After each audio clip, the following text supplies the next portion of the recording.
Bonjour, je suis Stéphane Mandard, je suis journaliste au Monde et je vais vous expliquer comment en France, en 2020, on continue à produire des pesticides ultra dangereux, interdits en Europe, pour les écouler dans les pays du tiers-monde. Bonjour Stéphane Mandard. Bonjour Hugo Clément. Vous avez réalisé une enquête qui révèle des informations assez incroyables, notamment sur des pesticides considérés comme dangereux, qui sont interdits à la vente aujourd'hui en France et dans l'Union européenne, mais que la France continue à fabriquer pour les vendre dans des pays en développement.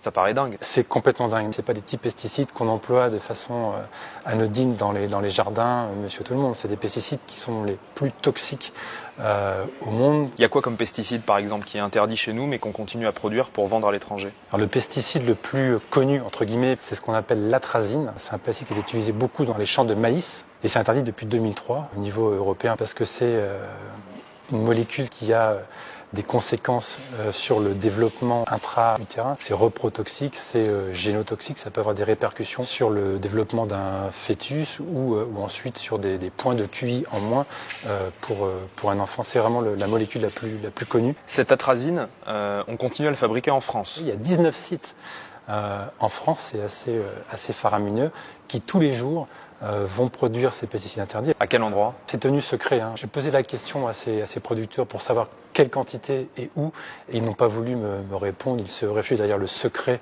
des affaires. Quels sont les pays concernés par nos exportations de produits dangereux? C'est évidemment ce qu'on appelle les pays en voie de développement ou les pays émergents, les pays à faible revenu, les pays africains, le Mali, le Bénin, le Togo, aussi la Tanzanie, c'est aussi en Amérique latine, l'ex-bloc d'Union soviétique, parce que les réglementations ne sont pas les mêmes qu'au niveau de l'Union européenne. C'est beaucoup plus lâche, il y a beaucoup moins de contrôle.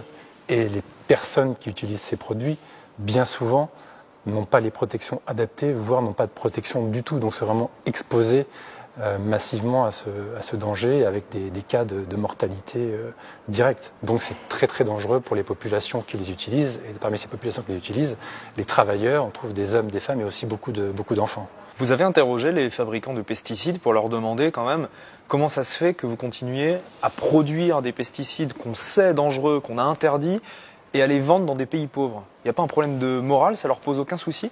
Eux ne réfléchissent pas en termes de morale, ils réfléchissent en termes de business. La seule valeur qui est mise en avant par les fabricants, c'est la liberté d'entreprendre.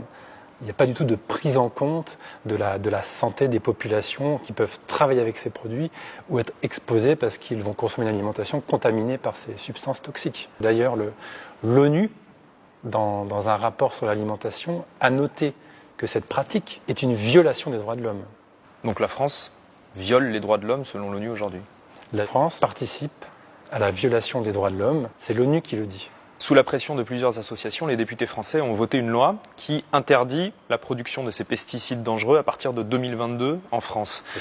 Et cette loi, elle n'a pas du tout plu à l'industrie des pesticides. Ils ont fait tout ce qu'ils pouvaient pour convaincre les autorités, convaincre le gouvernement de faire marche arrière. Tout à fait. Dès que cette loi a été promulguée, même avant, puisqu'ils étaient au courant que cette loi était en discussion, il y a eu un lobbying intense, acharné jusqu'au plus haut sommet de l'État, avec des échanges de courriers qui ont été envoyés à Emmanuel Macron, qui ont été envoyés au Premier ministre Édouard Philippe, qui ont été envoyés au ministre de l'Économie, au ministre de l'Agriculture évidemment. Vous vous êtes procuré un courrier signé du lobby des pesticides qui écrit au Premier ministre et qui dit, je cite, « L'impact économique et social en France de cette mesure, donc l'interdiction de produire des pesticides dangereux en France, sera extrêmement important avec plus de 2700 emplois directement concernés sur nos 19 sites de production répartis sur l'ensemble du territoire. » C'est du chantage à l'emploi, en fait, que fait le lobby des pesticides au gouvernement. On peut dire ça comme ça, effectivement. À chaque fois, l'argument qui était mis en avant, c'était le chiffon rouge de l'emploi. Vous avez aussi récupéré ce courrier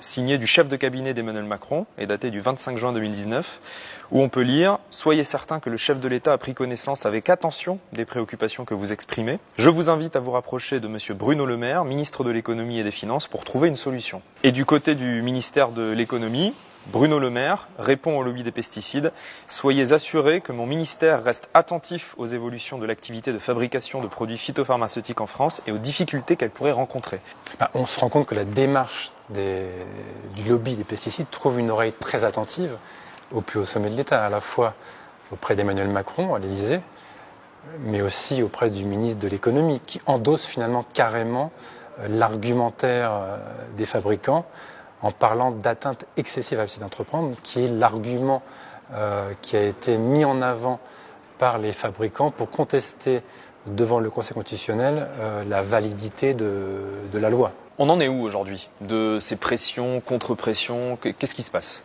Le Conseil constitutionnel, les sages, se sont réunis mi-février. Ils ont conclu que pour protéger l'environnement ou la santé humaine, on pouvait tolérer certaines atteintes à la sacro-sainte liberté d'entreprendre mise en avant par les lobbies. Et donc aujourd'hui, on est dans la situation où c'est toujours prévu pour 2022, l'interdiction. Aujourd'hui, ils peuvent continuer à produire ces pesticides jusqu'en 2022. Et en 2022, normalement, ils ne pourront plus le faire. Ça devrait être interdit. Mais le lobby, qui a toujours dans sa poche quelques jokers, n'entend pas abandonner la partie aussi facilement. Donc ils sont en train d'étudier d'autres recours possibles devant d'autres juridictions pour faire invalider cette interdiction. Le lobby des pesticides a perdu une manche, mais ils n'ont pas dit leur dernier mot. Le feuilleton n'est pas encore terminé. Je pense qu'on va pouvoir se revoir dans les prochains mois pour écrire la suite de ce bras de fer.